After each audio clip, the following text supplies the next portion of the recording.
This is a message to all my supporters of this podcast. I'm introducing a new supporters program. You can contribute a small amount as a one-off payment to show your love for this podcast. Thank you in advance for all your contributions. News, laws, and regulations are changing by the day. We get it. And at ADP, we're here to help guide you with up-to-the-minute compliance expertise, so you can pay your people accurately and on time, regardless of what each new day may bring. Learn more at adp.com. Well, sure. So I'll talk about the market in general, then us. I mean, we have been setting up for about a year and a half to be virtual training-wise, with the exception of two live events, which now we're going virtual with starting next week.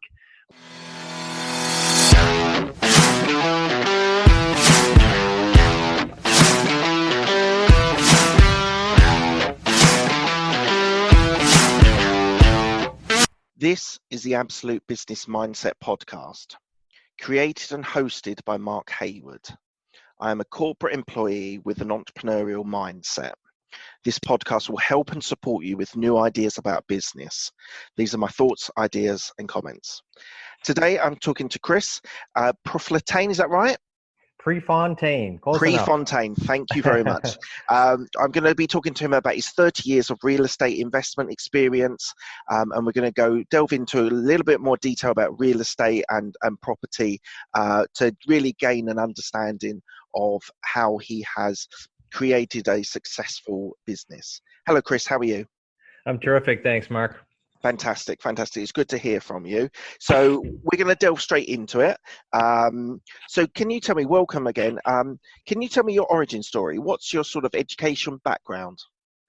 Yeah, so I went to college for business, but the whole time I was in college, I was working for a family company. My drive was that. I mean, I went through it, but my drive was to work, and I got through college and then dove right into the family business. It was not real estate. It was actually a welding supply business, but I watched my dad build buildings and lease them back to himself, and that was kind of my entry into real estate. Okay, so you've had 30 years worth of real estate investment experience. What's made you so successful for 30 years? You know, I wish I could tell you I was successful the entire time, right? But, being able to bop and weave and pivot with the market, meaning look what's going on right now worldwide. There are challenges. And so we've got to just adapt. Real estate's interesting. It will always be good if you're in the right niche and if you're able to change and pivot with the market. Super important. And would you say, like, as you mentioned, the sort of experience we've got with coronavirus and everything, do you see this as an opportunity to be able to pivot some of your businesses, maybe digitally? Well, sure. So I'll talk about the market in general, then us. I mean, we have been setting up for about a year and a half to be virtual training-wise, with the exception of two live events, which now we're going virtual with starting next week. Right. But as far as the real estate niche that we're in, there are opportunities, there's no question, because the conventional sale is going to get harder and harder, as everyone knows, not to mention the restrictions with realtors. So we are actually busier, and our students are busier than ever in the last 10 days. And so I read about that you've got commercial and residential experience in real estate. What's the different challenges that you found with the difference between residential and commercial? Well, for the new person, commercial can be very difficult, right? Unless you understand and are buying on what we call terms, which is what we do now. Commercial is a hard thing to crack because it's a lot bigger numbers, and the loans are going to require a lot more cash down. So again, if you're buying on terms, not requiring banks. What do you mean by terms? Terms for us means, Mark, lease purchase and owner financing. That's how we buy everything, especially after the 08 crash. We just don't deal with banks anymore. And so the new person, residential, I think, is the safer bet. Not to mention, again, look what we're going through right now. Do first-time buyers stop buying? No, they're going to always look for homes. They're going to get married. They're going to get homes, and that's how it's always going to be, in my opinion. So it's an easier market to operate in. And so residential, so So would you say, so for the first up investor so just to give you a bit of insight, I'm starting to invest in property in the UK. I inherited a couple of properties, and I'm taking loans out to be able to purchase other ones. Um, it's it's a process, isn't it? I think because what I really understood from doing this now, on buying a couple of properties, it's really you need to drill down and understand the process of each of the steps to be able to make sure that you're managing the time frames as well as the costs. Is that something that you only experience by doing, or can you learn it on your coaching courses? Well, okay, good question. So I think, I know in the real estate training space right now, and has been for decades, there's a big gap. And the gap is that time frame from when someone takes a course until someone can actually do a deal. So to your exact question, what does that require to bridge the gap? It requires someone to be in the trenches with you. And that could be by virtue of just doing training calls with you, but on your live deals. It could be by participating in the deals with you, by speaking with your buyers and sellers. Like, yes, I think it's super important to learn, but I also think there needs to be some hand-holding, for lack of a better word, and that's what we do as a company. And I know there are others that do that, but there are just so many courses that leave people hanging high and dry. Yeah, I totally agree. How would you say a person? So I'm currently doing this. I'm currently have a job. How do investors manage the balance between the job and your real estate and having that as your secondary income? What's the best ways of being able to approach juggling both of them at the same time? Yeah, good question. I would explore, we do this with our students. Anything I'm saying is exactly how I operate. So I would explore your goals. Let's say I was talking to you. I would explore your goals. I'd explore your hours that you have put aside, and then make sure those are in the expectations match. Because if you get out of the gate right away with false expectations, you're going to be frustrated. Then secondly, where are you going with this? Like, is it 2 or 3 years you want to go full time, or forever? Are you good with just doing a few deals a year? Either way is okay. But again, if we manage expectations up front, we're going to be much better off. A quick example, our deals average about $75,000 per deal, and we create 3 paydays every deal. Well, if you're part-time and you're doing just a few of those a year, most people will be super happy with that. So that doesn't take a lot of time. And so you, for whatever coaching you do, you need to understand the goals of what the person wants to achieve. You mentioned that. Do you think that's the most important thing when an investor is starting out? I think that, and the piece I said about managing expectations, because unfortunately there are a lot of internet and late night commercials telling you that tomorrow you can make $1 million. Well, you might long term and a whole bunch more, but you've got to set your expectations to go through a bit of a process with your coach or mentor or training program or board of directors, or someone that you trust, and be able to manage those expectations, in my opinion, by committing for 3 full years to the process. That's interesting. So what I always say on my podcast that you've got to commit to something for at least 5 years to actually really be successful, or in inverted commas, an expert. Things don't happen overnight. Is that a shared experience? Would you say that you need to, as you said earlier on, get in the trenches and understand the processes? Yeah, I think it's a bare minimum 3-year commitment. Now, I'm not saying, so I love your 5. I'm not saying that's going to take someone 3 years. That's not what I'm saying. What I'm saying is when someone commits to that, I know they won't get the shiny object syndrome and try to go do something else. This isn't about trying it. This is about diving straight in and immersing yourself. And if you're doing that with someone that has experience, I promise you'll have a great experience. No question you'll have a great experience. Yeah, and to be honest, I've got some sort of trusted advisors that are helping me on the property game, and I've surrounded myself with excellent brokers, solicitors, and accountants to help me along the way. I would probably say from my experience, so I've inherited 2 properties, and I've leveraged one property, and I'm going to leverage the other one with a loan to buy other properties. I would say that group around you, trusted advisors and all the other services that you need around you are probably the most critical pieces, because they can educate you, they can bring you along when you're new to something. Well, yes, I couldn't agree more, Mark. Success leaves clues, right? And so if you're in real estate, it's been done since, the 18th century. So there's no reason for you not to have someone on your shoulder. And if I look back to the two most trying times or challenging times that I've had, has only been when I did not have that. I just recently figured that out. So yeah, it's critical to have a coach, mentor, or sounding board that has done what you want to do and is still currently doing it. Yeah. Something I read was that you've got 2 strategies for a new investor that they need to prioritize. What are those 2 strategies? I would say for the new person, the lease purchase is first and foremost, because built into all our agreements is a simple $10 deposit. That's it. You're not going to a bank. You're not borrowing from investors. You're structuring a deal that's going to cost you $10, and it's a lease purchase. That's a number one. After you get a few of those under your belt, then I would tell you the owner financing is an absolute amazing niche, because when we say owner financing, we're talking about free and clear properties that sellers have that have no mortgage on them, and then you're able to structure payments to them based on principal only, not interest. Those are 2 very lucrative strategies, and the new person can dip their toe in those and not come out of pocket with any deposit money or bank loan. What's the principal strategy? The principal only strategy? Yeah. Well, we look for free and clear properties. It's one of our niches.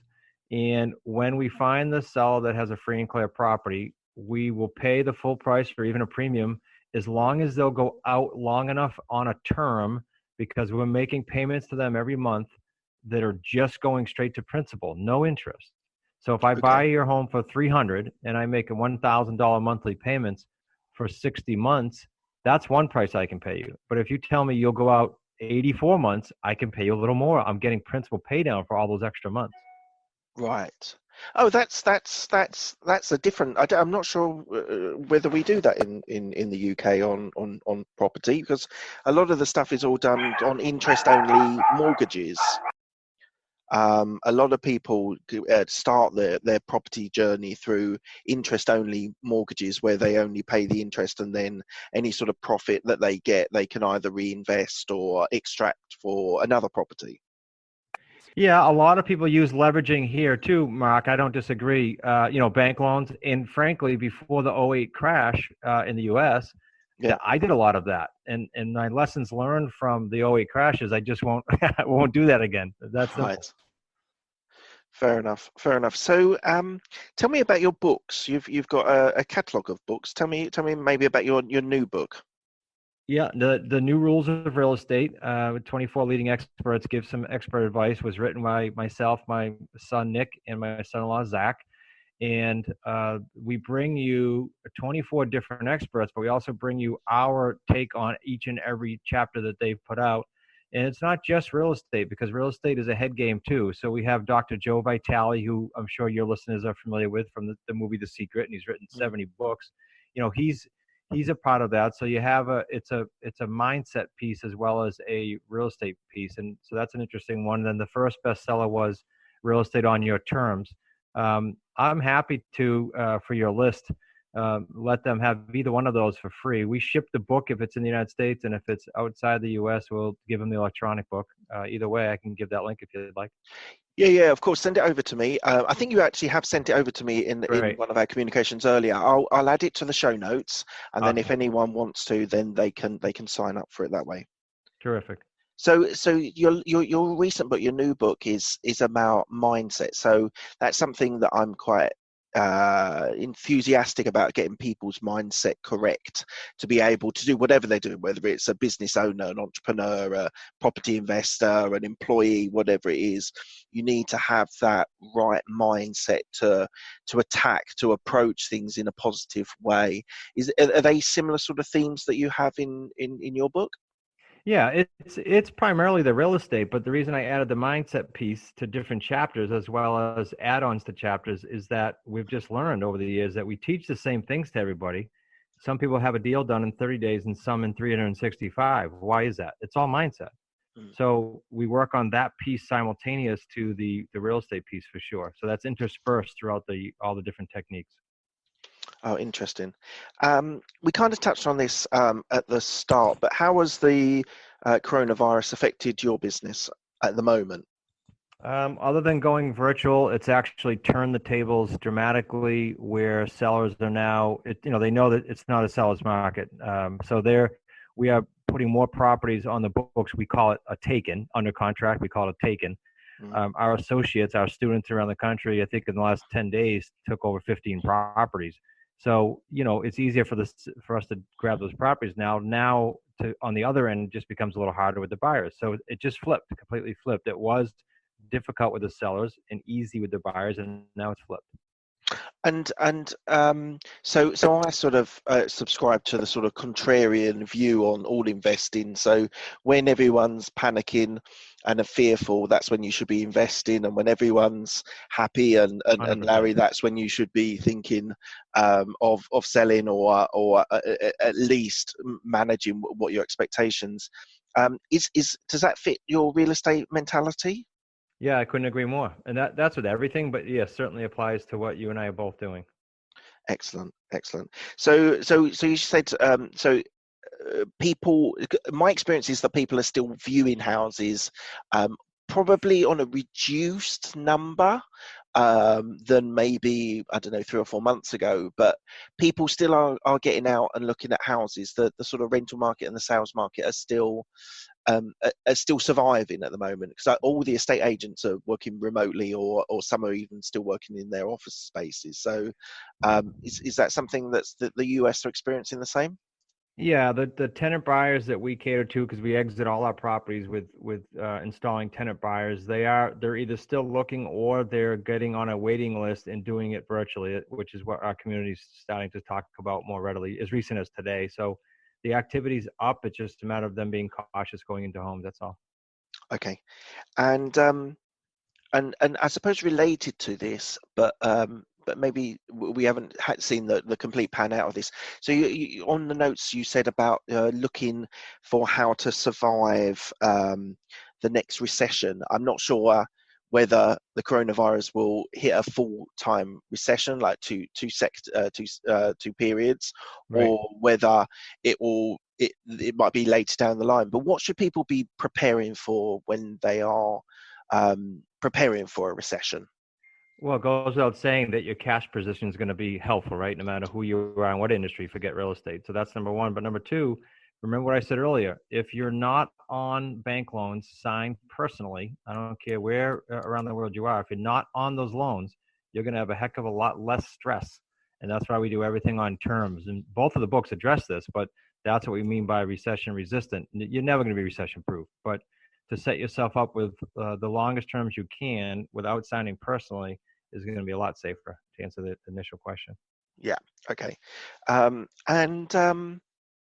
So we've touched a little bit on your coaching, but how do you approach your coaching of all your students? Is there a particular methodology, or is it more pragmatic on depending on the student? Well, no, everyone gets taught the same, Mark. It's just that we're a little bit different, unique family business in the arena of real estate in general than within the niche of terms. So it's myself, my son-in-law, Zach, and my son, Nick, and then a great support staff. And we're very hands-on. So remember earlier I said about bridging the gap. Yeah. That's how we differentiate ourselves. Our mission is to do deals around the world with different students. We call them associates. That's different than here's a course, good luck, which is what we hear a lot from in the real estate space, unfortunately. Yeah, I would agree. I think that sort of skin in the game is what we call it in the UK. That if people have an investment and they feel that you're investing in it as well, it as you said, it bridges the gap that you both can move forward on real estate deals. So do you deal with just one particular area of the US, or are you all over?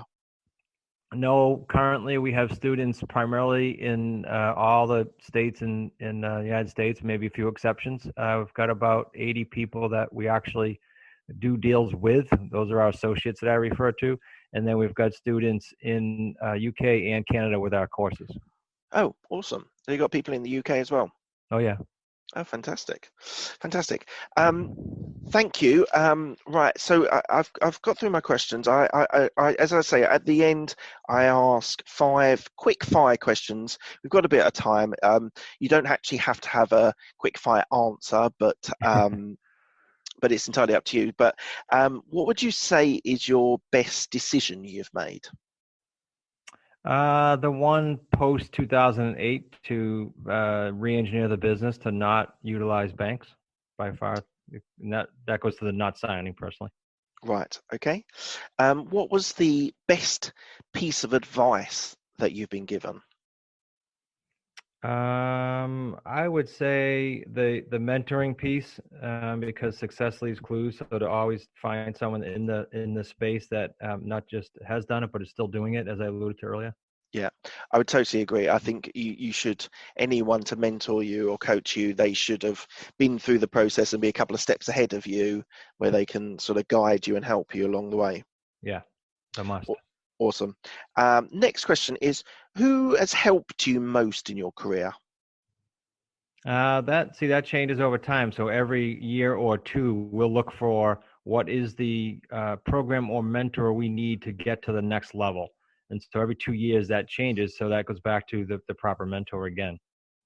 Okay. And what do you have any regrets?